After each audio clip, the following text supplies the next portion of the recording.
Iya, salam sejahtera bagi kita semuanya. Kembali lagi bersama saya di channel ini, di Suara Kebenaran Channel.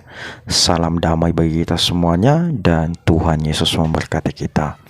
Amin. Bapak Ibu yang dikasih oleh Tuhan, pada bagian ini kita akan melihat bagaimana Ustadz Kainama membantah semua tuduhan-tuduhan yang dilontarkan kepadanya selama ini, bahwa dia katanya tidak pernah melakukan penghinaan terhadap kekristenan.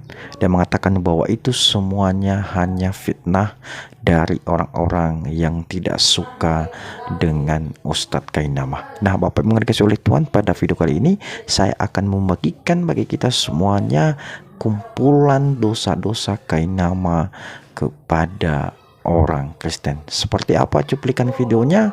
Mari kita saksikan tayangan yang berikut ini. Silahkan perhatikan semua, sekali lagi saya ulang, silahkan perhatikan semua video saya.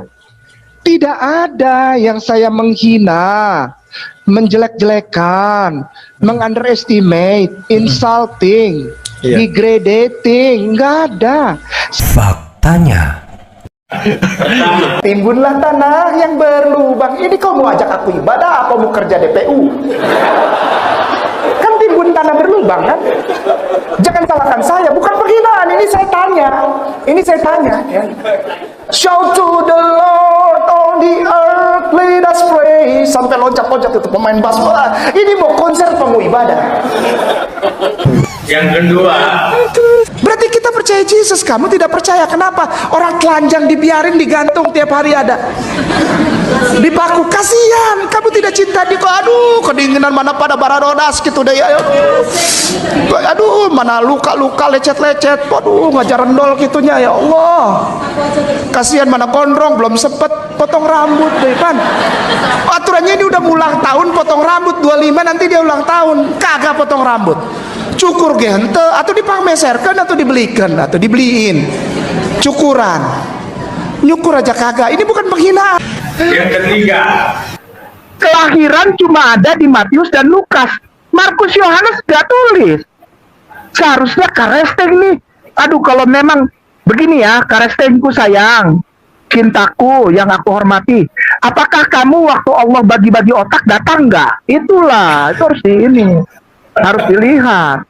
Mungkin Anda tidak datang.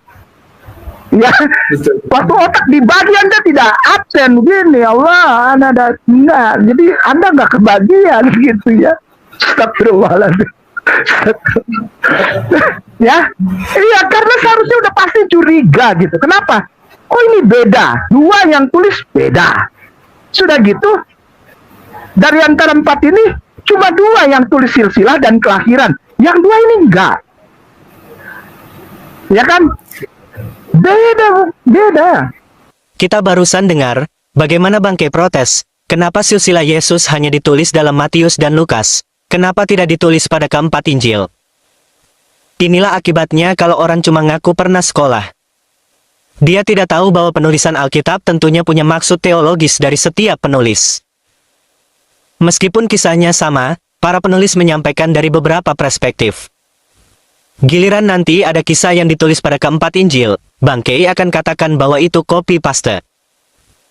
Jadi alasan apapun tidak akan masuk kepala Bangke. yang keempat, Yang membuatmu masuk surga adalah mulutmu mengucapkan Yesus adalah Tuhan dan Juru Selamat. Masuk. Kau mau berzina, kau mau bersundal, kau mau mabuk, kau mau makan babi kecap pakai sambal pakai babi, terserah. yang kelima, Bahwa dulu saya sebagai orang yang di atas mimbar, bukan di tempat duduk di jemaat, bukan, saya di atas mimbar, itu mengajarkan bahwa bahkan kepada anak-anak dari sekolah minggu, anak-anak masih kecil, saya Laskar Kristus, Laskar. Ada lagunya, sampai sekarang dinyanyiin kok. Pernah dengar ya? Saya Laskar Kristus Syakrak, saya bukan pasukan berjalan, pasukan berkuda, pasukan menembak. Itu anak kecil nyanyi dari kecil. Aku pasukan, aku Laskar Kristus. Daripada dia potong aku duluan, aku tebas dia duluan. Siapa dia itu? Muslim. Silahkan cari video saya. yang menjatuhkan, yang menyerang, yang menjelek-jelekan, yang memaki-maki, mengunderestimate, insulting, silahkan cari deh, wallahi. Insya Allah saya tidak pernah melakukan hal itu. Sering bilang, umat pilihan Allah. Oh, ale-ale, misalnya gitu ya, kayak gitu ya. Saudara dan saya, dan apabila saudara saya saudara, saya sebetulnya 5 menit habis karena saudara saya aja.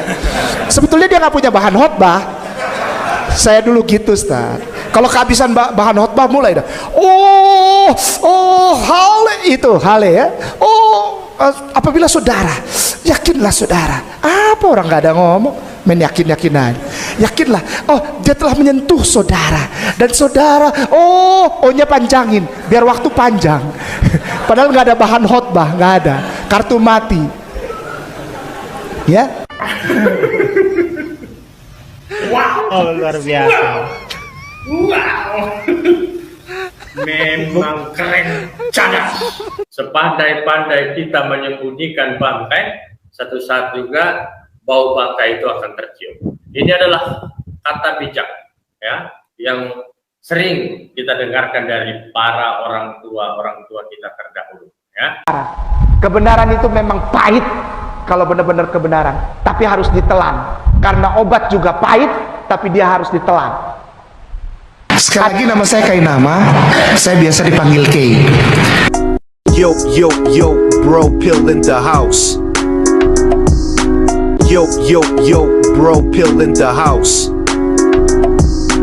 Sekali lagi nama saya, kenapa saya biasa dipanggil K. Saya adalah mantan pendeta, saya lulusan STT Jakarta. Saya juga pernah sekolah S2 di Belanda. Tidak hanya itu, saya lanjutkan sekolah PhD di Israel. Tapi the same you are bohong.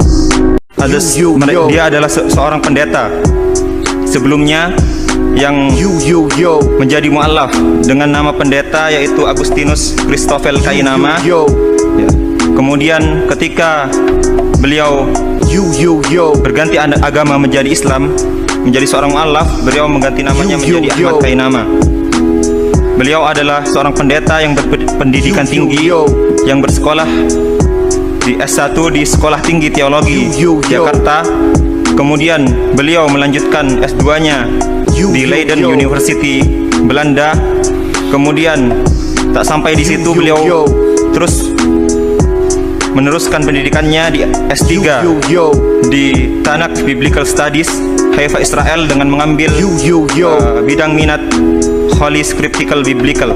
Sekali lagi nama saya, kenapa saya biasa dipanggil K. Saya adalah mantan pendeta, saya lulusan STT Jakarta. Saya juga pernah sekolah S2 di Belanda. Tidak hanya itu, saya lanjutkan sekolah PhD di Israel. Tapi the same you are bohong. Tapi the same you are bohong. Ha ha ha. Aku bukan mantan pendeta, tidak pernah sekolah keluar, aku tidak pernah sekolah teologi, tidak pernah tahu apa-apa.